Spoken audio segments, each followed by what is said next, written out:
진정한 예배는 누가 시켜서 하거나 마지못해 하거나 시계만 보다 가거나 다른 사람 신경 쓰며 드리는 예배가 아닙니다. 예배는 겸손함을 가지고 기쁨을 누리는 것이 예배입니다. 하나님을 기억하고 겸손하게 자신을 낮추고 하나님께 마음을 활짝 열고 전심으로 기뻐하면서 찬양하면서 기다리고 어둠 속에서도 하나님을 신뢰하는 것, 그것이 바로 예배입니다. 우리의 삶 가운데는 권태와 나태가 있죠. 지루함이 있고 게으름이 있습니다. 나태는 일종의 슬픔이다라는 말처럼 때로는 우리가 가지고 있는 이 나태의 근원이 또는 권태의 근원이 하나님께 예배하지 못함이며 하나님을 기뻐하지 않음으로 인하여서 생길 수가 있습니다. 사람들은 우리 육신이 즐거움을 누리는 것에만 관심을 갖죠. 그래서 소위 이 쾌락이라는 말은 그냥 나쁜 의미로만 사용되는 게 아니라 우리 인간의 즐거움, 육신의 즐거움을 위해서 사람들은 오락을 하고 또 자기에게 가지고 있는 여러 가지 많은 그런 것들을 가지고 탐닉하며 살아가게 되는 겁니다. 착각하고 있는 것은 우리 육신이 즐거워지면 영혼도 기뻐하게 될 것이라고 생각하는 겁니다. 사실은 정반대일 수 있습니다. 우리가 우리의 육신의 만족을 위해서 먹을 것을 만들어서 먹고 그것이 이제 조금 더 이 탐닉의 수준으로 가고 그리고 또 오락을 하고 운동을 하고 게임을 하고 또 우리가 세상에서 즐기는 모든 것들, 그게 우리에게 만족감을 주고 기쁨을 줄 것 같아도 그러나 때로는 예수님의 몸과 피가 우리 영혼을 만족시키지 않음으로 인하여서 영혼이 온전히 기뻐하지 못하게 된다는 사실입니다. 그런데 우리 몸이 그것을 거부하고 우리의 머리가 그것을 받아들이려고 하지가 않습니다.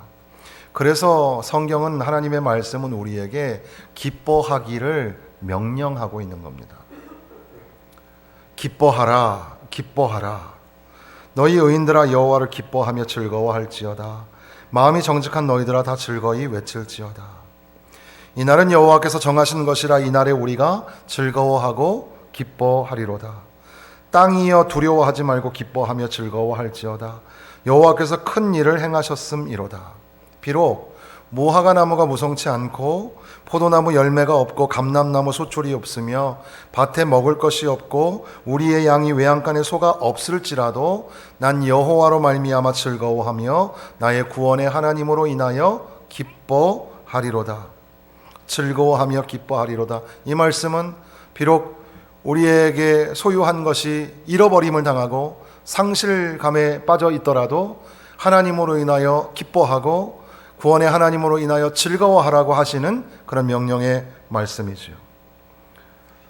그러니까 기뻐하라라는 것은 우리가 행복할 때만 기뻐하는 것이 아니라 행복하지 않을 때마저도 하나님 앞에 기뻐할 수 있는가, 바로 그 상황 속에서도 우리에게 기뻐하기를 도전하고 계시는 말씀입니다. 너희 이름이 하늘에 기록된 것으로 기뻐하라. 소망 중에 즐거워하고 환난 중에 참으며 주 안에서 항상 기뻐하라. 내가 다시 말하노니 기뻐하라. 오히려 너희가 그리스도의 고난에 참여하는 것으로 즐거워하라. 기뻐하라, 즐거워하라 하시면서 고난과 핍박과 환난 중에도 기뻐하라고 말씀하시는 거죠. 행복하면 기뻐할 수 있을까? 행복하지 않는데도 불구하고 기뻐할 수 있을까? 그래서 말 그대로 기쁨은 행복보다 깊은 겁니다. 상황 속에서 행복을 추구하며 살아가지만 행복을 넘어서는 그런 기쁨이 우리에게 필요하다는 겁니다. 행복하지 않은 순간에도 하나님의 선하심과 하나님의 온전하신 사랑 때문에 우리는 순전한 기쁨을 느끼며 살아갈 수 있는 겁니다. 하나님의 은혜와 사랑이 영원 무궁하신 것을 믿는다면 바로 그 하나님의 은혜와 사랑을 받고서 살아가는 우리에게 주어지는 그 기쁨이 일시적인 것이 아니라 영원한 기쁨이 되는 거죠. 주 앞에는 영원한 즐거움이 있나이다 시인이 고백한 것처럼 그렇게 주님과 동행하는 가운데에 우리의 행복 유무에 달려있지 아니하고 하나님으로 인하여 기뻐하며 살아갈 수 있을까? C.S. 루이스라는 사람이 우리는 다른 것과 마찬가지로 사도들이 기뻐하라고 했던 당부를 쓸데없이 거역함으로써 죄를 짓고 있다, 이런 말을 합니다. 예기치 못한 기쁨이라는 책을 쓰셨는데, 그러니까 기뻐하지 않는 것은 하나님 말씀에 불순종하는 것이고 심지어는 죄를 짓는 겁니다. 기뻐하라 하시는 말씀 우리에게 주어졌을 때 우리가 순종하며 기뻐하며 살아가야 하는 겁니다. 오늘 느헤미야서는 우리가 예전에 한번 느헤미야의 성벽 재건을 모든 주일학교와 함께 읽었던 그런 기억이 있기도 합니다. 6세기 말에서 5세기 초, BC 6세기 말 5세기 초에 이제 바벨론이 이스라엘을 침공하고 예루살렘을 함락시키게 됩니다. 모든 이 도시와 이 성전과 성벽이 다 폐허로 변하게 되고, 그리고 나서 이제 포로로 다 끌려간 후에 70년이나 지나서 이제 이스라엘 백성들이 본토로 귀국을 하게 되죠. 그리고 에스라와 함께 예루살렘 이 성전을 재건하게 됩니다. 그리고 또 몇십 년이 흘러서 이제 1세기가 지나는 100년이 지나가는 그때쯤 느헤미야는 자기 나라 고국의 이 성벽이, 예루살렘 성벽이 다 무너져 버렸다, 그것이 어떻게 일어난 일이며 지금 현실 상황이 얼마나 비참한가를 듣게 됩니다. 그리고 나서 느헤미야는 수일 동안 슬퍼하며 하늘의 하나님 앞에 금식하며 기도했다고 합니다. 성벽이 파괴되었다는 그런 소식을 듣고 고향을 생각하면서, 나라를 생각하면서 울었다는 겁니다. 오늘 우리도 나라를 위하여 울어야 합니다. 나라를 위하여 울며 금식하며 기도해야 합니다. 지금 잘하고 있는데 왜 그러냐, 앞으로도 잘 될 거다 착각하지 말고 하나님 손에 들린 바 되지 아니하면 안 된다고, 하나님 앞에 이렇게 어려운 때일수록 더 나아가서 기도하고 울며 하나님 앞에 매달려야 합니다. 느헤미야의 기도를 들으신 주께서 성벽 재건과 부흥을 허락하셨던 것처럼 오늘 우리가 나라를 위하여 기도하고 울면 하나님이 이 나라를 다시 살려주실 줄로 믿습니다. 성벽을 재건하는데 그 우여곡절 속에 건축이 마무리되는 데는 한 52일 정도가 걸렸습니다. 한편으로는 성벽을 재건하고 한편으로는 원수를 막아내면서 참 어렵게도 이 막대한 공사를 치러 나가게 되었고, 느헤미야의 신실하고 강력한 지도력과 모든 이스라엘 백성들의 한 마음이 되어서 성벽을 재건하게 되었습니다. 이제 성벽이 재건되자 이스라엘 사람들이 일제히 수문 앞 광장에 모여서 에스라에게 말씀을 전해달라고 합니다. 그는 이제 모세의 오경을 읽어주면서 해설까지 해줍니다. 8장 8절에 보면 하나님의 율법책을 낭독하고 그 뜻을 해석하며 백성에게 낭독하는 것을 다 깨닫게 하였다고 기록합니다. 그러니까 오늘 우리가 이렇게 예배하는 것처럼 하나님의 말씀을 낭독하기만 해도 좋은데 하나님 말씀의 뜻이 무엇인지를 해석하여 주기까지 하니 그것이 저들에게 큰 은혜가 된 겁니다. 하나님의 말씀은 능력이 있습니다. 하나님 말씀은 힘이 있습니다. 하나님의 말씀은 온 영과 혼과 관절과 골수를 찔러 쪼개기까지 합니다. 하나님의 말씀은 교훈과 책망과 바르게 함과 의로 교육하기에 유익합니다. 하나님의 말씀은 성도를, 교회를 온전하게 세워나가시는 말씀입니다. 하나님 말씀은 내 발의 등이고 내 길의 빛입니다. 하나님 말씀이 역사하고 하나님 말씀이 움직여 나가는 거죠. 하나님 말씀이 그들에게 설파되었을 때에 그들의 백성들의 마음이 녹아내리기 시작합니다. 하나님 말씀을 들으면서 그 마음이 녹아내리고 가슴을 치면서 통곡합니다. 8장 9절에 백성이 율법의 말씀을 듣고 다 우는지라. 하나님 말씀을 들으니까 가슴을 치고 회개의 눈물이 쏟아져 나오게 됩니다. 언젠가부터 우리는 하나님 말씀을 들어도 울지 않는 그런 사람들이 되어버렸습니다. 하나님의 은혜의 예배, 영광의 예배 시간에도 우리는 눈물이 메말라 버렸습니다. 다시 눈물을 회복해야 합니다. 말씀을 들을 때에 그 상한 심령의 위로자로 오시는 주님의 음성을 들어야 합니다. 완악하고 죄로 물들어 있는 내 삶에 하나님이 은혜를 부어주심으로 말미암아 다시 살아나는 역사, 다시 기적의 역사가 말씀을 통하여 우리의 삶에 나타나야 될 줄로 믿습니다.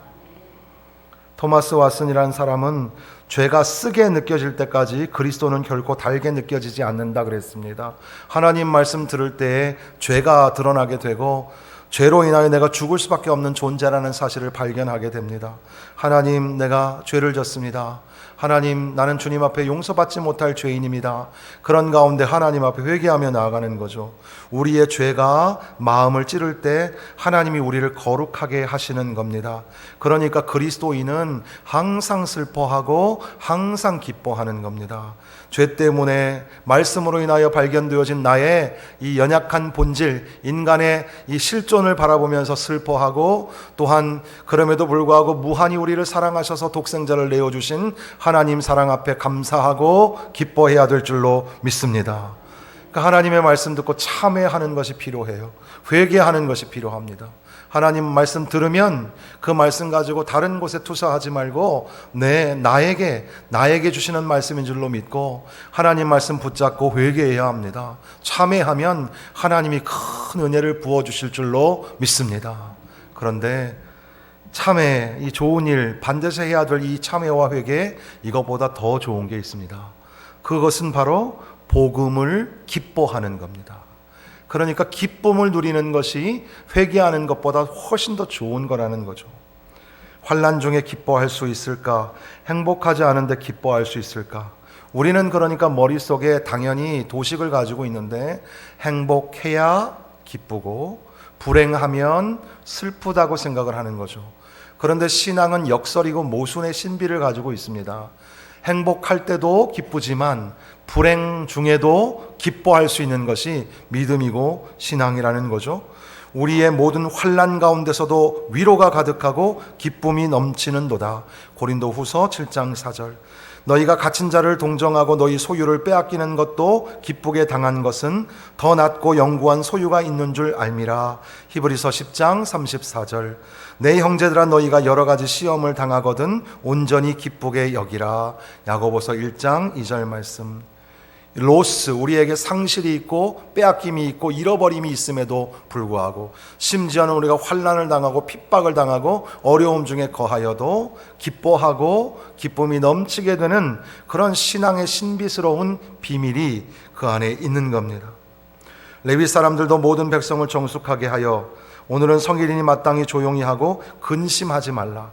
느헤미야가 오늘은 우는 날이 아니다, 울지 말고 기뻐해라 명령하고, 그리고 여호와를 기뻐하는 것이 너희에게 힘이 된다고 말씀하면서 이제 제사장들을 격려하고, 또 이제 옆에 사람들에게 또 말하고 백성들에게 말하고, 그래서 강단에서 기뻐해라, 울지 말고 기뻐해라 말씀하니까, 또 여러분들이 예배를 듣고 말씀을 들은 사람들이 또 주변에 있는 사람들에게 오늘은 울지 말자, 오늘은 기뻐하자, 그렇게 하나님의 말씀을 서로 나누었다라는 겁니다.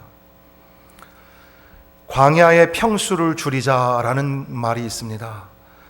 우리가 광야 같은 세상 살아가는데 이 광야는 척박하고 고달픈 광야입니다. 그러니까 이 힘들고 어려운 광야의 평수를 좀 줄일 필요가 있죠.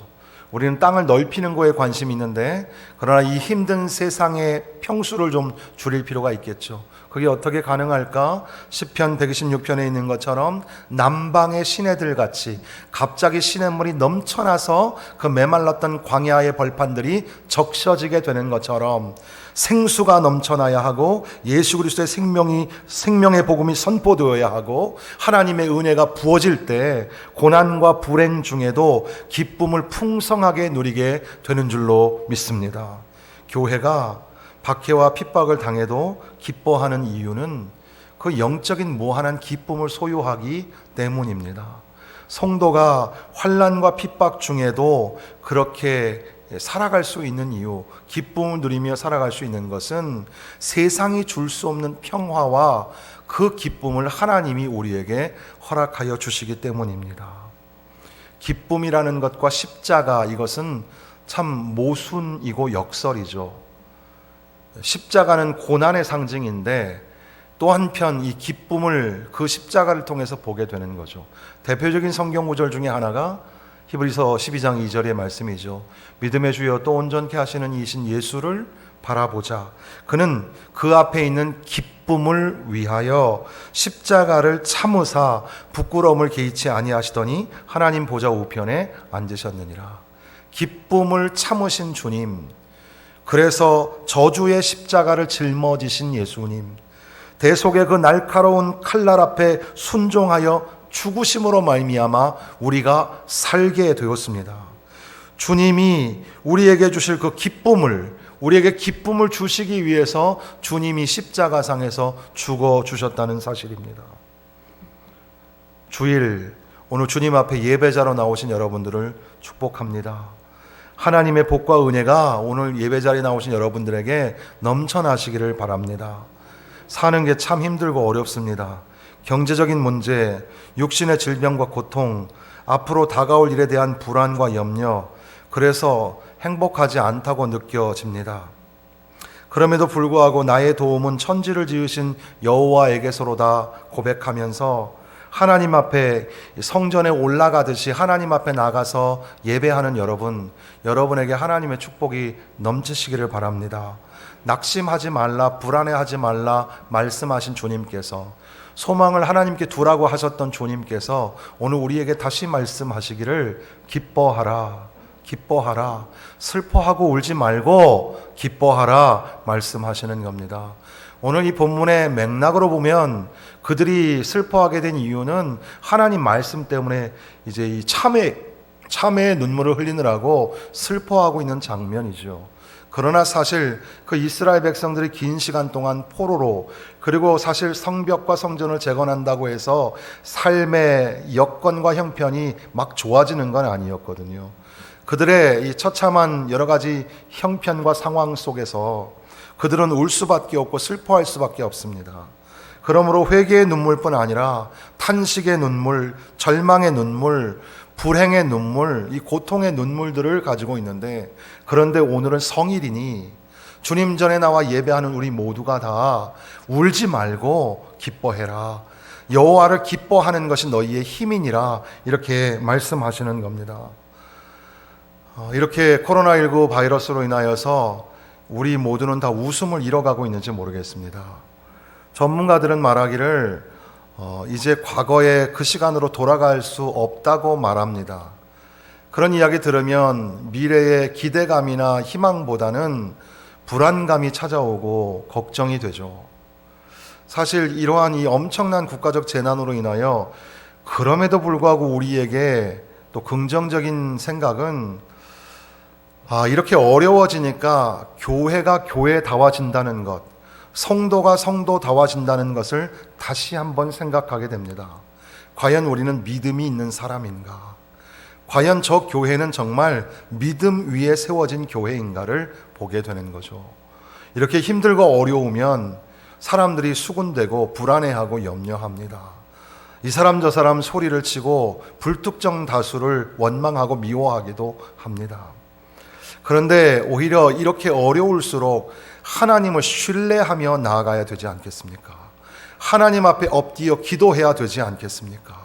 하나님 앞에 전능하신 하나님 도와주옵소서, 천지를 지으신 여호와만이 나의 도움이 되시오니 하나님 도와주세요. 하나님 물러가게 해주세요. 사라지게 해주세요.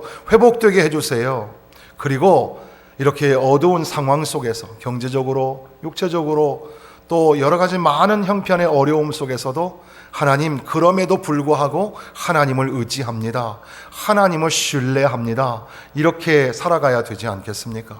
그런 마음으로 오늘 여러분 예배 자리에 나온 줄로 믿습니다. 더 나아가서 주께서는 우리에게 말씀하시기를 오늘은 성일이니 울지 마라. 여호와를 기뻐하는 것이 너희의 힘이라. 자, 맛있는 음식을 나누어 먹고 즐거워하고 기뻐해라. 이것이 너희가 할 의무다. 기뻐하라. 내가 다시 말하노니 기뻐하라 말씀하시는 겁니다. 사랑하는 성도 여러분, 기뻐하라는 것이 명령입니다. 행복하면, 좋아지면 기쁨이 오겠죠. 그게 아니라 우리의 삶에 우리가 생각하기에는 기뻐할 게 하나도 없는 것 같아도 주 예수 그리스도로 말미암아 전능자 하나님의 그 그늘 아래서 우리는 기뻐할 수 있는 줄로 믿습니다. 마스크를 쓰고 계셔서 웃는 건지 우는 건지 잘 모르겠어요. 사실 이 웃을 만한 일이 있어야죠. 겉모양으로는 웃는다고 쳐도 그 마음엔 다 울고 있지 않겠습니까? 우리 모두는 소위 코로나 블루 병에 걸려서 이 고독한 또 우울한 그런 병을 앓고 있는지 모르겠습니다. 주께서 우리에게 다시 말씀하시는 거죠. 기뻐하라, 기뻐하라. 믿음으로 산다는 것은 주님을 기뻐하는 삶을 말하는 겁니다. 비록 환난이 찾아와도 더욱 하나님을 신뢰하면서 기뻐하는 겁니다. 후회와 뉘우침의 눈물이 쏟아질 때도 눈물을 훔치고 기쁨을 회복하는 삶입니다. 그러니까 과연 행복 그 이상, 행복을 넘어서는 기쁨을 소유해야 합니다. 예수님으로 말미암아, 생명의 복음으로 말미암아, 하나님의 크신 사랑과 은혜로 성령의 감동하심으로 말미암아 행복을 뛰어넘는 기쁨으로 살아가시기를 주님의 이름으로 축원합니다. 전능하신 하나님,